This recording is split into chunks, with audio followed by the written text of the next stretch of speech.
Hello guys and girls, how you going? It's Screezilla here, I hope you're all well. So, today we got a bit of a special video. Now, this has just been released live. Now, it's a mod. It's released live as a mod, okay? We won't go... I won't freak you out too much. But, special episode today, a plane that I have loved since I first saw it in the sky. I've been lucky enough to see this thing flying above my head a few times. Giving away my age a little bit, the first time I saw it was in a playground at school, when I was in my second year of school, I think. It's an iconic plane. I've also been lucky enough to actually be inside this cockpit of two of these vehicles. One of them was a full vehicle, one of them was just the cockpit itself. And it's possibly the last great plane built by Britain, the last great bomber. Now, of course, other nations have built some amazing bombers. Look at the Delta Wing Stealth, for instance. That thing is beautiful. The B-2. I think it's a B-2, isn't it? I always get them muddled up. But this is a plane that was developed in the 40s. A plane so far ahead of its time. When you first look at it, you just think, that can't be from the 40s. That's silly. It's too modern. It is, of course, one of the V-bombers. The Avro Hawker Siddeley Vulcan. Look at this. Isn't it beautiful? This mod is fantastic. Snozzletoff, the creator, and the people that worked on this has just put so much effort into this plane. It is amazing to see. The work done on this is amazing in itself. This looks good enough to be a plane that you just buy as it is. A premium plane, or a plane that you just get in the tech tree. But no, this is a mod. Isn't it beautiful? Look at this thing. It is huge. Now, unfortunately, there's only the test flight option at the moment. There will be missions coming. So that's going to be interesting to see. And as you can see, this plane is so detailed. We have the access ramp there. When you're inside, you've got the detailed cockpit. Now, unfortunately, you can't sneak around to see the access ramp there. It is very cramped and very hard to get into this plane now. It's not a comfortable plane to sit in. Now, not all the controls work, unfortunately. Not all control surfaces are working. But a lot of them do. And again, great effort. This is a fully detailed cockpit. Look, even the ejector seats for the pilots are there. And just the sheer work that's gone into this, the modelling, things like that, is amazing. So I hope I do it justice today with my talking of the plane, because this plane is, well, as I said, it's one of my favourite vehicles ever built. It is just beautiful. So let's start with the history of this plane. The Vulcan was the most advanced of the three V-bombers, and thus had the most risk attached to it, due to its revolutionary V-wing design. As you can see, it's a Delta Wing. Now, this is not why it got the name a V-bomber. The V-bomber is due to the name of the aircraft, the three aircraft, the Valiant, the Victor, and the Vulcan, of course. The V-bombers were made for the Cold War era and were part of the nuclear deterrent for the United Kingdom, armed with the Blue Steel 1.1 megaton missile. So let's hop inside her, and let's listen as those four beautiful engines come to life. So this mod also has full flaps, and also the air brakes equipped to it. It has everything. It's just perfect. So let's spool her up a little bit.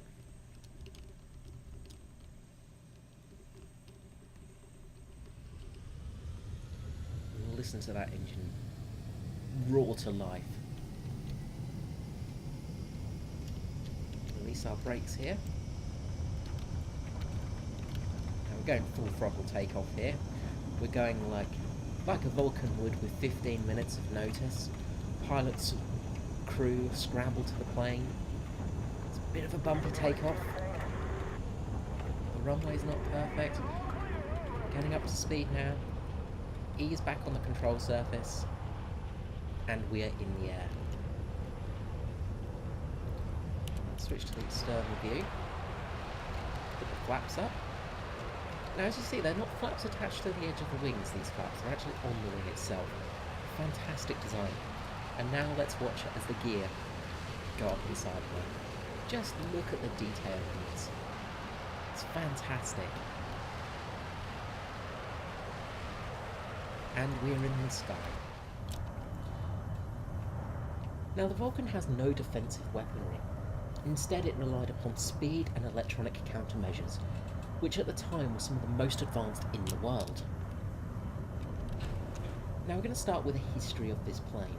We're going to start from the very start, January 1947. The McMahon Act had been passed by America in 1946, meaning that rules for war were in place for atomic weapons. And more importantly, no knowledge was to be supplied to any other nation, even if they themselves gave critical intel for the Manhattan Project.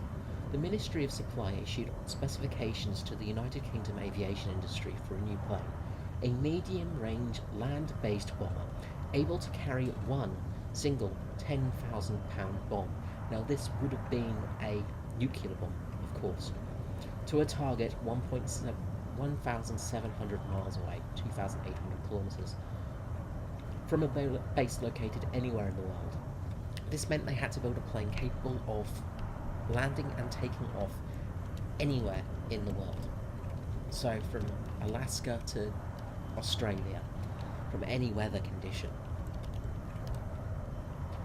Now we're already at almost 8,000 feet. We're climbing steadily above the channel here.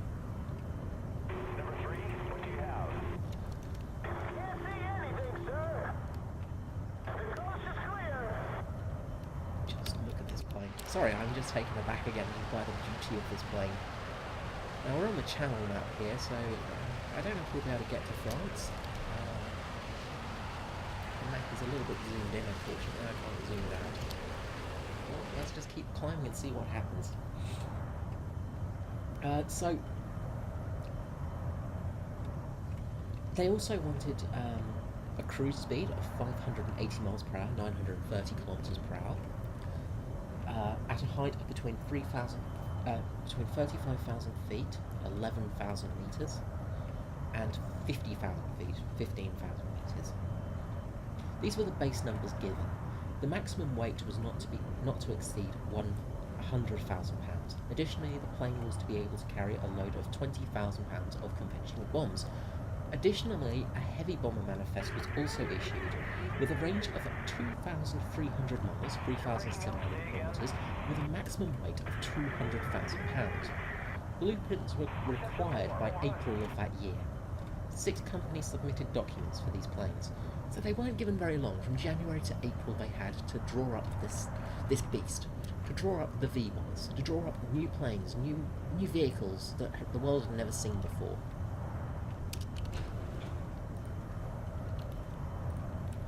We'll just hear there my bomb bay opening and closing as I switch in and out.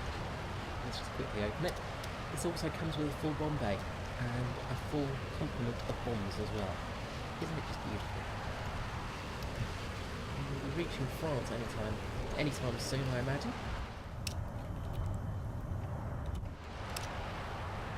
Avro submitted the 698. It was obvious to director Roy Chadwick and designer Stuart Davies that a conventional aircraft could not live up to the aforementioned specifications.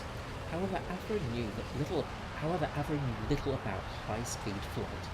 Focused more on heavy bombers such as the Lancaster, the Lincoln, the Manchester, the company had little expertise in jets, let alone high-speed bombers.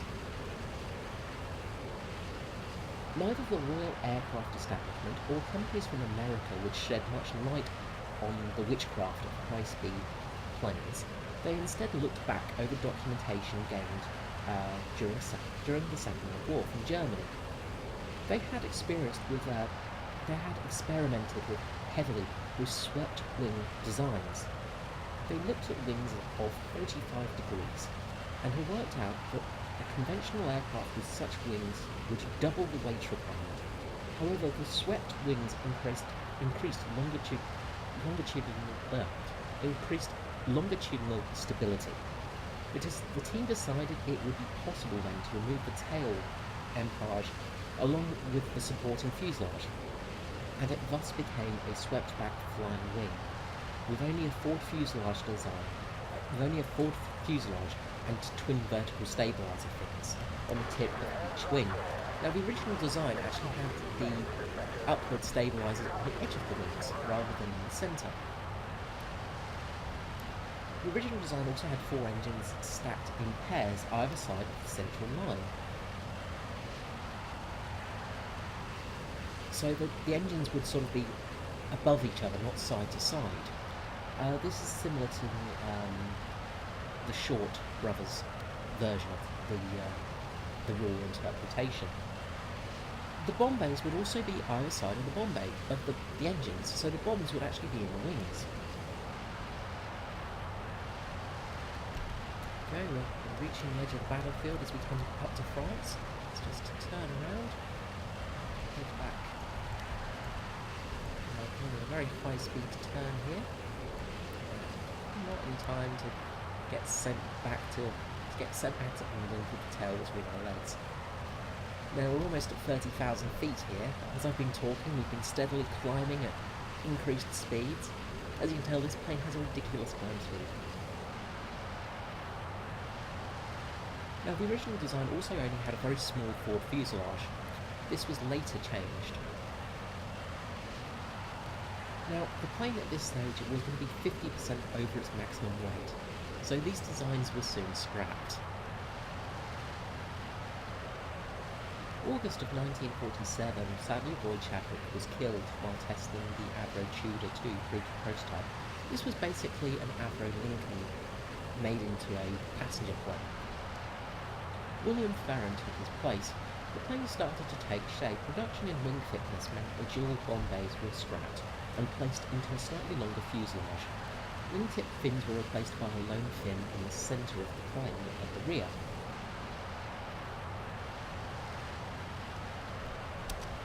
And the engines were now placed in dual sort of places either side of each other, either side of the fuselage.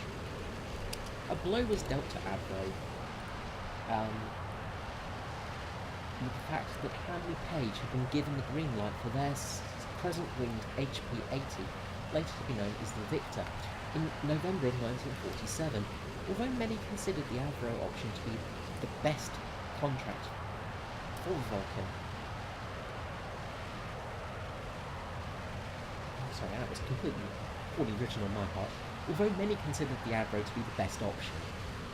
Contract for the Vulcan was delayed because many doubted its ability to fly due to its unconventional design. In January of 1948, Avro got the green light for their plane. However, there was still doubt in both the Handley Page and the Avro planes, and thus 2 other planes were given green lights. The Short brothers SA-4 Separin, which, as I said, had the engines mounted one above each other. It's quite a strange looking plane. And the Vickers Type 660, which, although falling short of the requirements, was able to be put into service much sooner due to its more conventional design. This, of course, became the Valiant. The SA-4 Separin had 2 planes built, but it did not make it to service. The plane was reached the upper limits of our ability to climb here. We're starting to lose altitude. Let's instead drop her down and start getting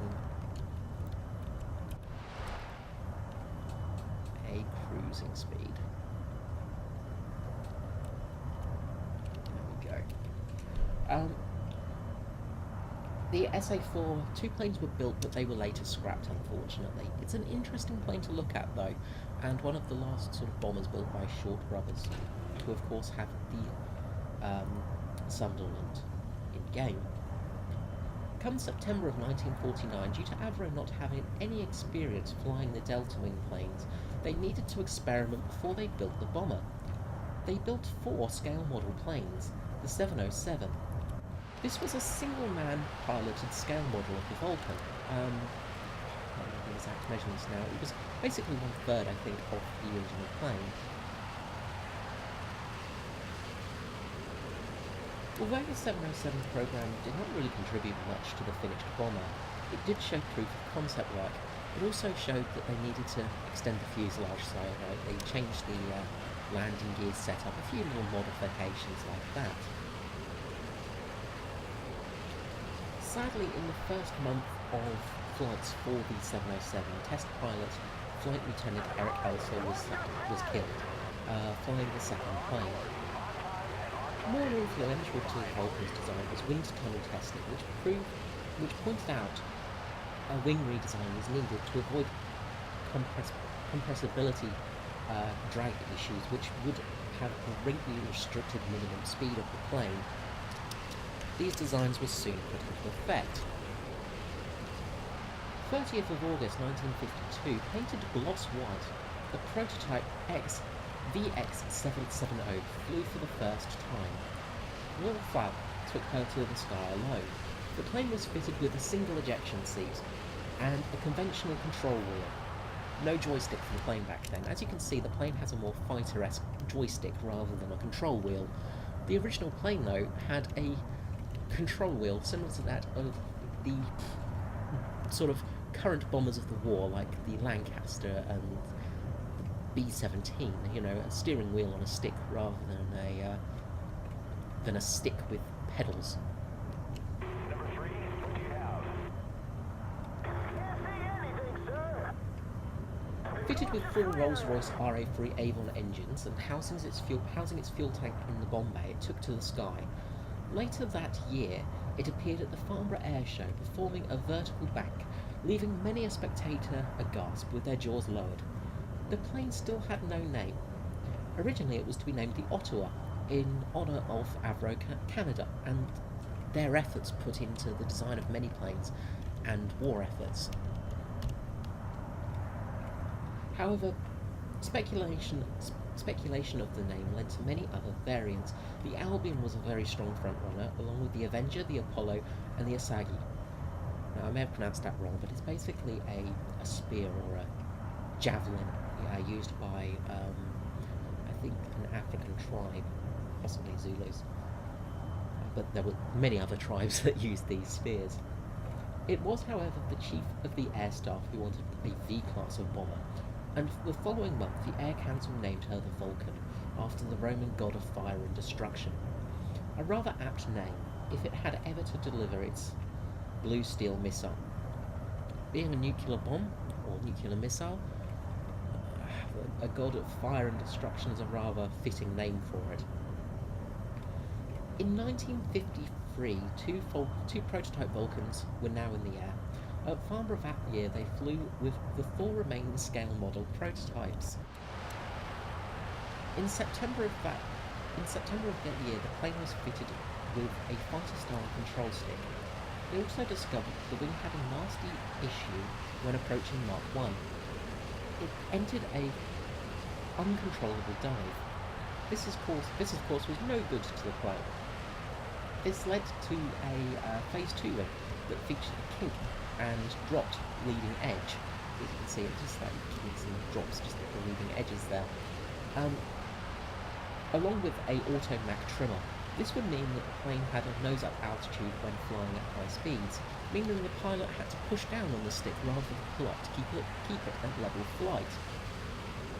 The first production run of this plane started now with the original wing, however a second production followed quickly. In September of 1955, Falk amazed the crowd at Farnborough performing a barrel roll. This is more of an alien roll, but we'll just perform it. plane doesn't like it too much when they do that. After 2 days of flying, he was quickly called in front of the Service for Civil and the Armed Services and Civil Aviation Services authorities in order to stop carrying out dangerous manoeuvres. He was performing the manoeuvres at very low altitude. During the Cold War, the Vulcan flew around the world, showing off Britain's air defences.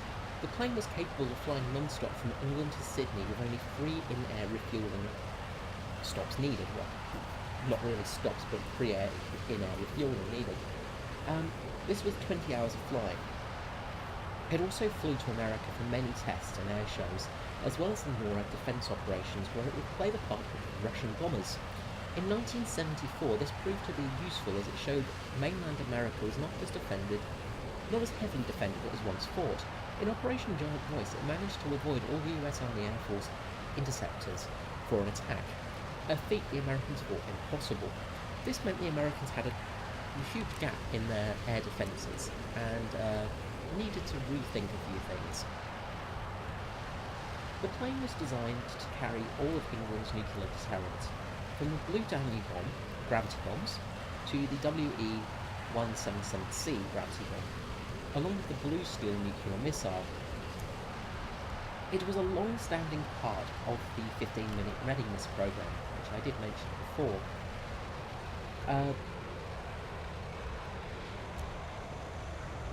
This was a program from the United Kingdom that would have planes ready on the runway, ready to launch within 15 minutes of a possible air attack.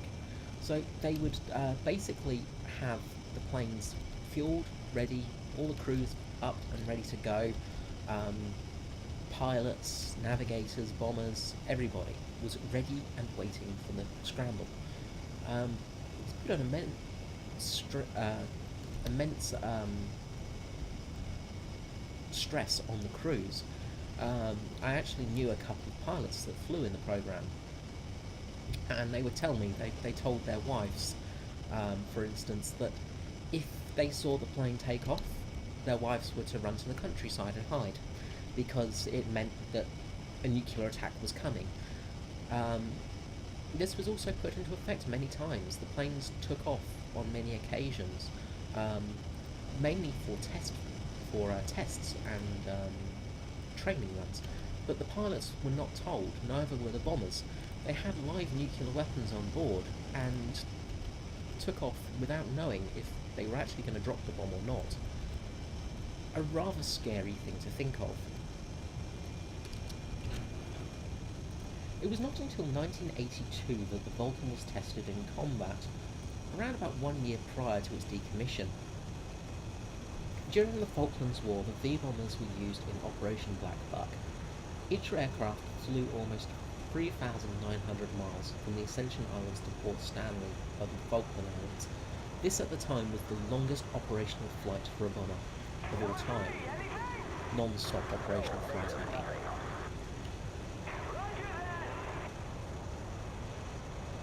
Victors were used as tankers for air-to-air refuelling. This was needed for these missions, as the Vulcans could only get to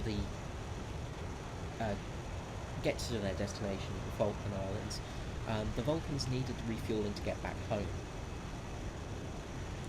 5 Vulcans were to take place in these raids, and as such they were quickly refitted with their long outdated air-to-air refuelling systems. They also updated many of the onboard electronics, along with new underwing pylons to carry ECM pods and Shrike anti-radar missiles. The refitted started on the 9th of April. The planes took to the sky on the 1st of May. Now you can just see here there are the pylons just on the engines there, the fixed points. Now these were to carry missiles originally, they were to carry nuclear missiles. However, they were repurposed to carry more conventional anti-radar missiles, things like that, ECM pods and the like. The first mission saw a lone Vulcan fly undetected over Port Stanley and bombed the lone runway. With one direct hit, it meant that the airfield was now unsuitable for fighter aircraft of the Argentinian Air Force, a crucial blow. Follow-up strikes were made against anti-air installations, flown by Harriers. With the threat of the enemy fighter aircraft now lowered, it meant that the British Air Forces had pretty much air supremacy. Vulcans then carried out missile attacks on radar installations. The Vulcan ECM system proved to be so highly effective jamming at the Argentinian radar, it meant that any other aircraft from the from the RAF, could fly with Vulcans in the air and not have to worry about the Argentinian radar systems. This reduced risk for all flights on that day. On the 3rd of June, Vulcan B-2 XN597 was taking part in the 6th strike. However, attempting to refuel for the return trip home, the refueling nozzle broke, possibly due to it being very outdated. This meant that the plane had to make an emergency landing in Brazil, escorted to Rio by F5s, flown by Brazilian pilots. The crew dumped all secret documents and tried to fire off the AGM-45 Shrike missiles, although one failed to launch, so the Brazilians did get their hands on one of those missiles. The crew and plane were detained by Brazilian authorities until the end of hostilities 9 days later. This meant that the Vulcan did not have a clean record for combat use. So it was slightly damaged for combat use there.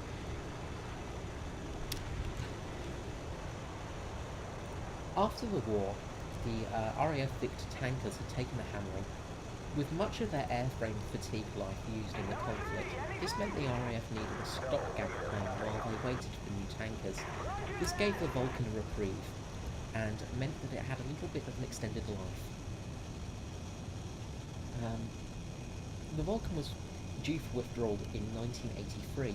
6 aircraft were however used for the role of a tanker until 1984 with number 50 Squadron. And during 1984, number 50 disbanded and the Vulcan was put out of service, put into retirement. Just extend our air brakes there. As you see, they have a great effect on this aircraft.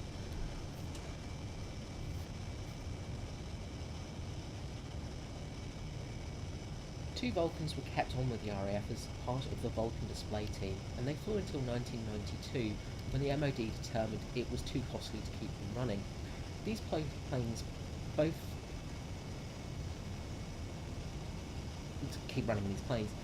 display planes were entered into preservation until XH-5588, Spirit of Great Britain, however, gained a reprieve, being restored by the Vulcan to Sky Trust and flown from 2008 until 2015. The plane was finally grounded for engineering reasons and now is retired. It does still have taxiing abilities, giving us 3 Vulcans with that capability still in the world. All in all, 19 planes are still intact and housed in museums. 3 in the USA, 1 in Canada, and the remaining in the United Kingdom. As you can tell, I absolutely love this plane. I adore it to pieces, and I'm hoping I don't fluff up this landing. This mod by Snozzletoff is fantastic, and you'll find a link below. We're going down. Let's just power up here, because we are going down a bit too fast.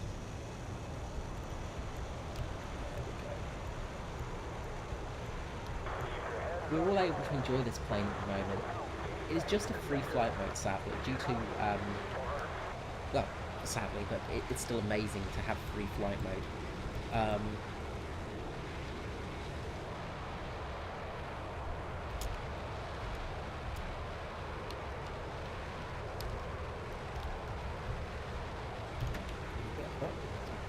Air brakes on.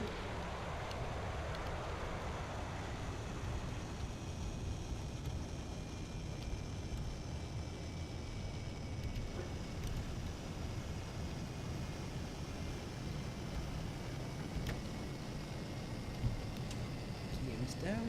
This is going to be a bit of a bumpy one. Bit too bumpy.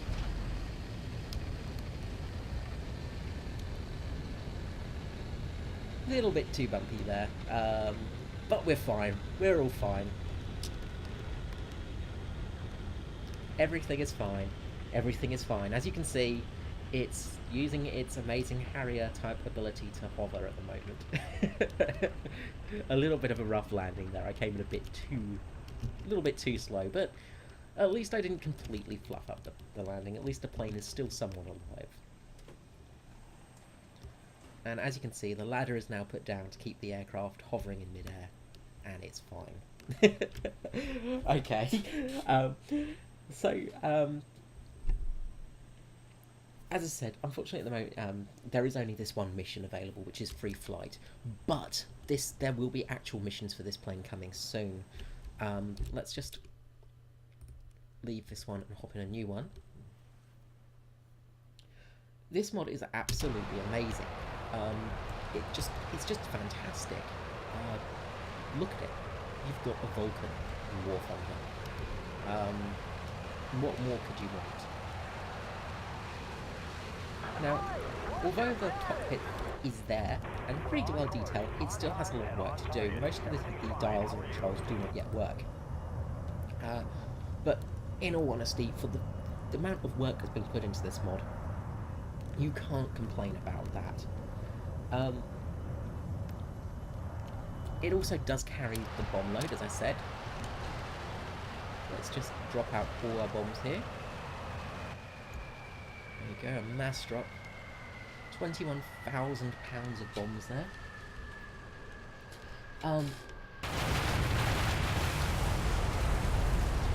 Mass destruction in that one spot. I imagine there's a crater the size of Bristol in that area now. This plane handles superb as well. It just feels great. Just feels mega. You feel like a boss flying it. I've given it a little bit of flight in sim, and that is something else. Let me tell you that. It just flying it with a controller is just fantastic. You have to be a little bit careful with the G on the wing because you can pull it a bit too hard. But it just handles like a fighter, and that's pretty much how the plane was. This plane was a beautiful plane to fly, and it is fast. Boy howdy is this thing fast. As I said, you can easily get up to, unfortunately the Mach meter is not working in the plane yet, but you can easily get up to, 500 miles per hour on a flight. In a dive, you can get up to the speed of sound. You're easily surpassing 600 miles per hour. It's just awesome. Now, could the Vulcan work in game? Absolutely. We have the camera at the moment, which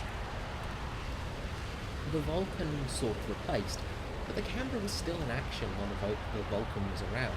The camera was slightly faster than the Vulcan. It had some serious ability, the camera.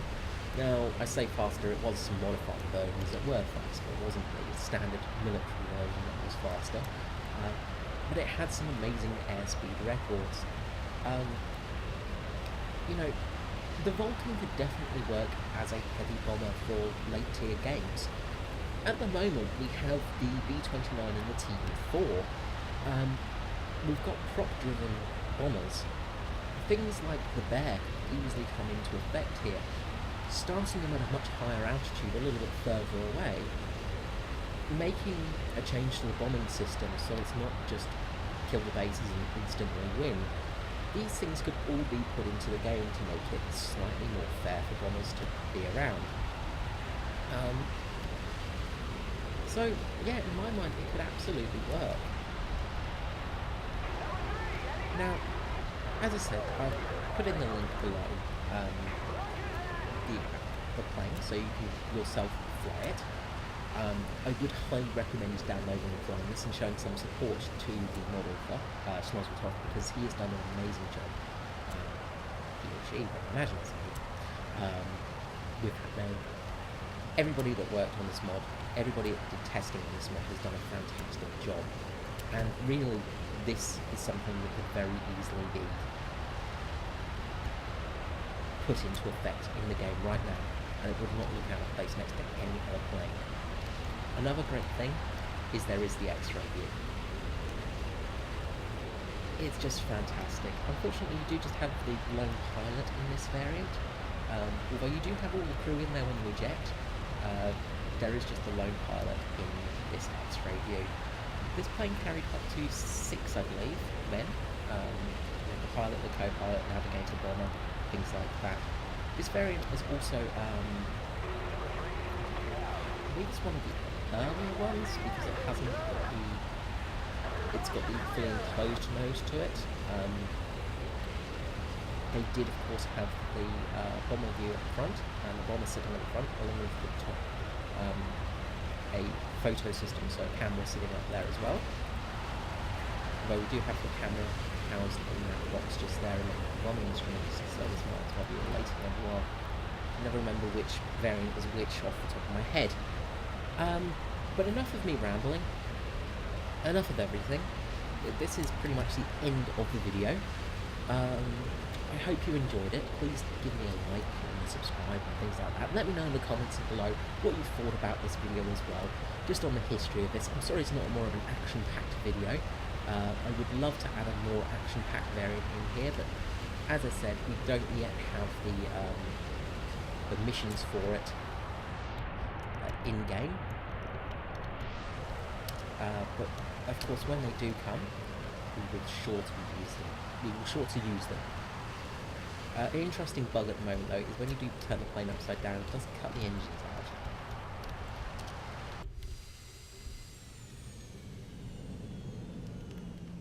Let's flip that back over.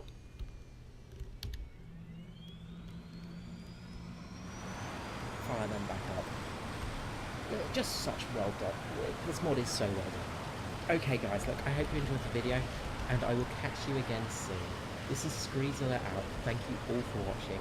Thank you very much again, Snozzletop, for all the work you've done, and everybody that's worked on this mod. It is amazing. And that's the last noise we hear, the fantastic Vulcan.